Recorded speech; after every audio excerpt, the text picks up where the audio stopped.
প্রথম অধ্যায়ে শ্লোক নাম্বার 16, 17 এবং 18।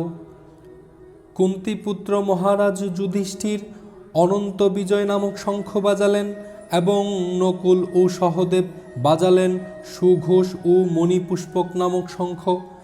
হে মহারাজ, তখন মহান ধনুর্ধর কাশীরাজ, প্রবল যোদ্ধা শিখণ্ডী, ধৃষ্টদ্যুম্ন বিরাট, অপরাজিত সাত্যকী, ধ্রুপদ, দ্রৌপদীর পুত্রগণ, সুভদ্রার মহাবলবান পুত্র এবং অন্য সকলে তাদের নিজ নিজ পৃথক শঙ্খ বাজালেন।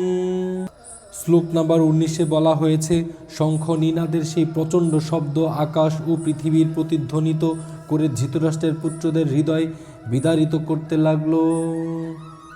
শ্লোক নাম্বার 20-এ বলা হয়েছে, সেই সময় পাণ্ডুপুত্র অর্জুন হনুমান চিহ্নিত পতাকা শোভিত রথে অধিষ্ঠিত হয়ে তার ধনুক তুলে স্বর নিক্ষেপ করতে প্রস্তুত হলেন। হে মহারাজ, ধৃতরাষ্ট্রের পুত্রদের সমর সজ্জায় বিন্যস্ত দেখে অর্জুন তখন শ্রীকৃষ্ণকে সেই কথাগুলি বললেন। শ্লোক নাম্বার 21 এবং 22-এ অর্জুন বললেন, হে অচ্যুত, তুমি উভয় পক্ষের সৈন্যদের মাঝখানে আমার রথ স্থাপন করো, যাতে আমি দেখতে পারি যুদ্ধ করার অভিলাষী হয়ে কারা এখানে এসেছেন এবং এই মহাসংগ্রামে আমাকে কাদের সঙ্গে যুদ্ধ করতে হবে।